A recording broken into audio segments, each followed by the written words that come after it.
আমার ধারণা এটা হচ্ছে সবচেয়ে স্মার্ট একটা অপশন, যে ভারতকে ডিরেক্টলি চাপে রাখা, যে শেখ হাসিনাকে নিয়ন্ত্রণ করার জন্য। আমাদের দেশের সরকারের তরফ থেকে স্পষ্ট উত্তর দিয়ে দেওয়া হয়েছিল সর্বসমক্ষে যে শেখ হাসিনা যে মন্তব্য করছেন সেগুলো তার ব্যক্তিগত মন্তব্য, তিনি তার ব্যক্তিগত ডিভাইস ব্যবহার করে এসব কাজ করছেন, কথাবার্তা বলছেন।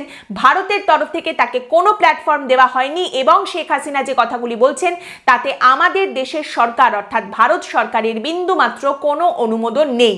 শেখ হাসিনাকে এখন ফেরত চেয়ে বসা, শেখ হাসিনার বিরুদ্ধে বিচার এখনও আদালতে গড়ায়নি পুরোপুরিভাবে, তার বিচার এখনও হয়ে যায়নি, তার বিরুদ্ধে সরকারের পক্ষ থেকে সেভাবে কোনো বিচার এখনও সম্পন্ন হয়ে যায়নি, কিন্তু তাকে ফেরত চাওয়া হয়েছে।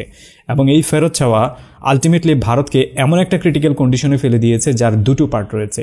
যার প্রথম পার্টটা হচ্ছে, ভারত যদি বাংলাদেশের কাছে শেখ হাসিনাকে ফেরত দেয় তাহলে একটা মেসেজ যাবে পৃথিবীর কাছে যে ভারত তার বন্ধু হোক এলাই হোক যে কোনো স্বার্থে মানুষকে অন্যের হাতে তুলে দিতে দ্বিধা করে না, এবং সেটা সে করে। এবং একইভাবে এই মেসেজ যাবে চায়নার কাছে যে চায়নার সবচেয়ে বড় অপরাধী হিসেবে স্বীকৃত দালাই লামাকে তারা এতদিন ধরে রেখেছে, কিন্তু দালাই লামাকে ফেরত দেয়নি, শেখ হাসিনাকে ফেরত দিয়ে দিয়ে। এখানে 3টে পয়েন্ট রয়েছে, আর এই 3টে পয়েন্ট আপনাদের সামনে তুলে ধরলেই গোটা বিষয়টা একেবারে ঝরঝরে পরিষ্কার হয়ে যাবে। আপনারা বুঝতে পারবেন যে এই যে বাংলাদেশ ভারতের কাছ থেকে শেখ হাসিনাকে ফেরত চেয়েছে, ভারত ফেরত পাঠাতে পারবে কি পারবে না।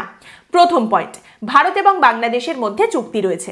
এবার এই চুক্তি কি সেটা যদি একদম সরল করে এক লাইনে বলা যায় তাহলে বিষয়টা হচ্ছে, এই দুটো দেশের মধ্যে একটি দেশে কোনো নাশকতামূলক বা বিচ্ছিন্নতাবাদী কাজ করে একজন ব্যক্তি যদি অপর দেশে পালিয়ে যায় তাহলে এই চুক্তির উপর ভিত্তি করে দুটি দেশের কাছেই এই ক্ষমতা আছে যে তারা অপর দেশের কাছে এই দাবি রাখবেন যে আমার দেশে এরকম কাজ করে লোকটা তোমার ওখানে পালিয়ে গেছে, তোমার দেশে পালিয়ে গেছে, একে তুমি ফেরত দাও। কিন্তু এখানে দুটো বিষয় রয়েছে। প্রথম বিষয় হচ্ছে, this has to be in good faith, can't be in malice. অর্থাৎ আপনার যাকে মনে হলো আপনি একটা কিছু বলে দিলেন যে ও অমুক বাজে কাজ করেছে, ওকে তুমি ফেরত দাও, তোমার দেশে গিয়ে লুকিয়ে বসে আছে, তাহলে কিন্তু হবে না। আপনাকে প্রমাণ দিতে হবে। অর্থাৎ কোনো ব্যক্তি ভারতে বা বাংলাদেশে যদি নাশকতামূলক কাজ করে বাংলাদেশ বা ভারতে যদি পালিয়ে যায় তাহলে সেক্ষেত্রে যে দেশ ফেরত চাইছে তাকে কিন্তু অপর দেশের সামনে প্রমাণগুলো দেখাতে হবে যে দেখো আমার দেশে এই এই কাজে করেছে, এই এই অপরাধ আমরা প্রমাণ করেছি, এই হলো তার প্রমাণ, তাহলে এর উপরে ভিত্তি করে তুমি এবার একে ফেরত দাও, আমার দেশের বিচার হবে, একে শাস্তি দেওয়া হবে। একদম সন্দেহাতীতভাবে আপনাকে প্রমাণ করে দেখাতে হবে যে এই ব্যক্তি সত্যিই ওই কাজগুলো করেছে এবং সেই জন্যেই আপনি তাকে ফেরত চাইছেন। This is the beauty and the tragedy of bureaucracy. এবং এখানেই দ্বিতীয় বিষয়টা হচ্ছে, কেউ যদি পলিটিক্যাল অ্যাসাইলাম পায়, মানে ধরুন ভারতে একজন বাংলাদেশি এসেছেন, তাকে পলিটিক্যাল অ্যাসাইলাম বা রাজনৈতিক শরণার্থী হিসেবে ভারত গ্রহণ করেছে, এই ডিক্লারেশন দেওয়া হয়েছে যে এই লোকটি আমার দেশে পলিটিক্যাল অ্যাসাইলাম চেয়েছে এবং পেয়েছে। তার মানে হলো আপনি তাকে দেখে, তার যোগ্যতা দেখে, তার পরিস্থিতি দেখেই আপনি তাকে সুরক্ষা দেবার, নিরাপত্তা দেবার এই কথাটি বলেছেন, পলিটিক্যাল অ্যাসাইলাম দিয়েছেন, কারণ আপনি মনে করছেন যে ওই দেশে ফিরে গেলে এই ব্যক্তির প্রাণহানি হতে পারে, সেরকম আশঙ্কা রয়েছে। সব দিক দেখে শুনেই আপনি একে পলিটিক্যাল অ্যাসাইলাম দিয়েছেন। সেক্ষেত্রে ফেরত চাওয়ার বা ফেরত দেবার কোনো প্রশ্নই উঠছে না। এবার এই জায়গাটা দেখেই অনেকে কিন্তু বিভ্রান্তিমূলক একটি কথা সামনে রাখছেন এবং বলছেন যে শেখ হাসিনা পলিটিক্যাল অ্যাসাইলাম নিয়ে যেহেতু ভারতে রয়েছেন তাই ভারত কিন্তু শেখ হাসিনাকে বাংলাদেশে ফেরত দেবে না। দেখুন, শেখ হাসিনা ভারতে পলিটিক্যাল অ্যাসাইলাম পেয়েছেন, ভারতে তিনি একজন রাজনৈতিক শরণার্থী হিসেবে রয়েছেন, এমন কোনো ডিক্লারেশন, এমন কোনো ঘোষণা কিন্তু ভারত সরকারের তরফ থেকে সামনে রাখা হয়নি। বরং আমরা প্রথম থেকে যেটা জেনেছি সেটা হচ্ছে শেখ হাসিনা বাংলাদেশ থেকে বেরিয়ে অন্য কোনো একটি দেশে যেতে চেয়েছিলেন, সেখানে তিনি পলিটিক্যাল অ্যাসাইলাম চাইছেন, সেটা পাওয়ার আগে তিনি ভারতে আপাতত রয়েছেন।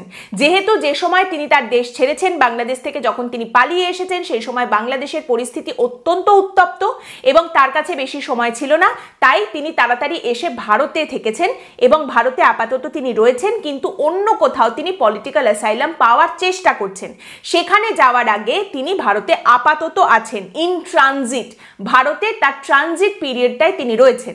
এবং যেহেতু ভারত সরকারের সঙ্গে শেখ হাসিনার দীর্ঘদিনের একটা সুসম্পর্ক ছিল, তাই তাকে এই সৌজন্য দেখানো হয়েছে ভারতের তরফ থেকে।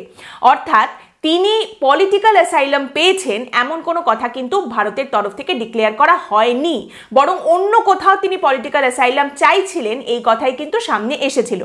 যদি পলিটিক্যাল অ্যাসাইলাম শেখ হাসিনা পেয়ে থাকতেন, ভারতের তরফ থেকে যদি ডিক্লেয়ার করে দেওয়া হতো যে শেখ হাসিনাকে পলিটিক্যাল অ্যাসাইলাম দেওয়া হয়েছে, তাহলে এই শেখ হাসিনাকে ফেরত চাওয়া দেওয়া এসবের কোনো প্রশ্নই উঠতো না, এবং ভারতের তরফ থেকেও এই যে হ্যাঁ ঠিক আছে তোমরা ফেরত চেয়েছো, তোমাদের চিঠি আমরা পেয়েছি দেখছি, এ সমস্ত বলারও কোনো জায়গা থাকতো না। ভারত সরকারের তরফ থেকে পরিষ্কার বলে দেওয়া হতো, বস দেখো কিছু করার নেই, পলিটিক্যাল অ্যাসাইলাম দিয়েছি ওনাকে আমরা, সরি আমরা কিছু করতে পারবো না। এখানে ট্রিকি পয়েন্ট আছে বেশ কিছু। আমার দৃষ্টিতে সবচেয়ে বড় ট্রিকি পয়েন্ট হয়েছে প্রধান উপদেষ্টা ডক্টর মোহাম্মদ ইউনূস কিছুদিন আগে ক্লিয়ারলি বলেছিলেন যে বিচারের আগে শেখ হাসিনাকে ফেরত চাওয়া হবে না এবং বিচারের আগ পর্যন্ত উচিত শেখ হাসিনার মুখ বন্ধ করে থাকা। কিন্তু সেই সাক্ষাৎকার প্রকাশের মাত্র 1-1.5 মাসের মাথায় শেখ হাসিনাকে অফিসিয়ালি ফেরত চাওয়া হয়েছে এবং এর পেছনের বিশাল কারণ রয়েছে। প্রথমত, শেখ হাসিনা ভারতে যাওয়ার পর ভারতে বসে বসে একের পর এক বিভিন্ন ধরনের উস্কানিমূলক বক্তব্য দিচ্ছিল। তার নেতাকর্মী থেকে শুরু করে অন্যান্য সবাইকে উস্কে দিচ্ছিল বাংলাদেশ সরকারের বিরুদ্ধে লেগে যাওয়ার জন্য, কাউকে মাঠে যাওয়ার জন্য। তার নেতাকর্মীরা অনেকে সরাসরি বক্তব্য দিচ্ছিলেন। বাংলাদেশের অন্তর্বর্তী সরকারের মাথায় যারা রয়েছেন তারা এই কূটনীতি সম্পর্কে অবগত, সেই কারণেই তারা কিন্তু যে চিঠিটা ভারতকে পাঠিয়েছেন সেখানে বলা হচ্ছে যে শেখ হাসিনাকে আমরা ফেরত চাই, কিন্তু সেখানে ডেফিনিটিভ কিছু লেখা হয়নি যে শেখ হাসিনাকে আপনাদের ফেরত দিতে হবে, অমুক দিনের মধ্যে ফেরত দিতে হবে, এই আপনাদের ডেডলাইন, আপনারা এক্ষুনি ফেরত পাঠিয়ে দিন, না হলে কিন্তু আমরা এই করব, এরকম কোনো কথা বলা হয়নি। শুধুমাত্র একটা চিঠি পাঠানো হয়েছে যাতে বলা হয়েছে আমরা ফেরত চাইছি অফিসিয়ালি। এইটার একটা টার্ম রয়েছে, বলা হচ্ছে এটা হলো নোট ভার্বাল, অর্থাৎ এটা একটা লেটার অফ ইন্টেন্ট হিসেবে আপনি দেখতে পারেন, যেখানে বাংলাদেশের অন্তর্বর্তী সরকারের তরফ থেকে জাস্ট অফিসিয়ালি ভারতকে জানানো হয়েছে যে দেখো আমরা তোমাদের একদম আনুষ্ঠানিকভাবে জানিয়ে রাখছি যে আমরা ওনাকে ফেরত চাই। কিভাবে, কবে, কেন, কিসের ভিত্তিতে সেসব কিচ্ছু কিন্তু এখনো পর্যন্ত জানানো হয়নি। এবং ভারতের তরফ থেকেও এই চিঠি যে বাংলাদেশ সরকার ভারতকে পাঠিয়েছে সেটা কিন্তু স্বীকার করা হয়েছে। ভারত সরকার, আমাদের দেশের সরকারের তরফ থেকে জানানো হয়েছে যে হ্যাঁ ঠিক আছে এই চিঠি আমরা রিসিভ করলাম, আমরা এই চিঠি পেয়েছি, তোমরা ফেরত চাইছো সেটা আমরা জানলাম। এরপরে কেন কিসের ভিত্তিতে সেসব জানাবে তারপরে ভাবনা চিন্তা করে দেখা যাবে। কিভাবে ছাত্র নেতাদেরকে হত্যা করা যায়, কাদেরকে হত্যা করা যায়, কিভাবে জয় বাংলা না বললেই তাকে দেশের শত্রু হিসেবে বিবেচনা করা যায় এবং কিভাবে তাদেরকে হত্যা করা যায়, এইসব দিক নির্দেশনা যেমন তার ছাত্র ইউনিট দিচ্ছিল, যুব লীগ দিচ্ছিল, ঠিক একইভাবে শেখ হাসিনা নিজেও বিভিন্নভাবে ছাত্র এবং তার নেতাকর্মীদের উস্কে দেওয়ার চেষ্টা করে যাচ্ছিলেন এবং এই জিনিসগুলো সরাসরি ডক্টর মোহাম্মদ ইউনূসের কানে পর্যন্ত গিয়েছে এবং একই সাক্ষাৎকারে তিনি ক্লিয়ারলি বলেছিলেন যে ফেরত চাওয়ার আগ পর্যন্ত শেখ হাসিনার উচিত তাকে নীরব থাকা। ভারত সরকারের তরফ থেকে যদিও এটা স্বীকার করা হয়েছে যে তারা এই চিঠি পেয়েছেন, তারা এই চিঠিটা রিসিভ করেছেন, গ্রহণ করেছেন, কিন্তু ভারত সরকারের তরফ থেকে এই চিঠির প্রতিক্রিয়া স্বরূপ কোনো কিছু যে সামনে এসেছে এটা কিন্তু নয়।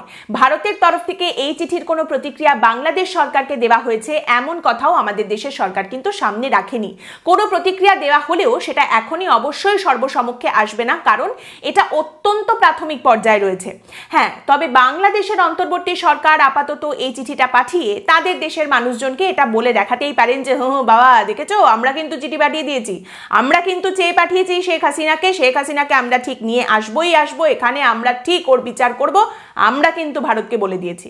ইনিশিয়েটিভ এখানেই শেষ হয়ে যায়নি শেখ হাসিনাকে থামানোর জন্য, বরং এরপর সরকার বিভিন্নভাবেই ইন্ডিয়ান গভর্নমেন্টকে অভিহিত করেছে যে শেখ হাসিনার মুখ যেন বন্ধ রাখে এবং শেখ হাসিনার এইভাবে কথা বলাটা বাংলাদেশের জন্য বিপজ্জনক হয়ে উঠছে এবং এটা যেন ইন্ডিয়ান গভর্নমেন্ট মাথায় নেয়। পরবর্তীতে বিক্রম মিস্ত্রি যখন বাংলাদেশে আসে তিনিও ক্লিয়ারলি বলেছিলেন যে শেখ হাসিনার কথাকে তারা আমলে নিচ্ছেন না এবং এটা রাষ্ট্রীয়ভাবে গ্রহণযোগ্য নয়। কিন্তু এত সব যখন ঘটে গেছে শেখ হাসিনা কোনোভাবেই থামছিলেন না, কখনো ফোন কল, কখনো ভিডিও কল ছিল, বাকি অংশে শুধুমাত্র আনঅফিসিয়ালি নিজেকে প্রধানমন্ত্রী ঘোষণা করে দেওয়া বিদেশ থেকে, এগুলো বাকি ছিল। এর বাইরে বাকি সবই তিনি করা শুরু করেছিলেন ভারতে বসে বসে। বাংলাদেশে বর্তমানে যে সরকার রয়েছে সেটি একটি অন্তর্বর্তী সরকার, এটি একটি নির্বাচিত সরকার নয়, এটা বর্তমানে বাংলাদেশের কেয়ারটেকার গভর্নমেন্ট। সেক্ষেত্রে একটি অন্তর্বর্তী সরকার একটি দেশের নির্বাচিত সরকারের কাছে এই রকম কোনো দাবি রাখতে পারে না যার একটি সুদূর প্রসারী রাজনৈতিক প্রভাব দেখা যেতে পারে।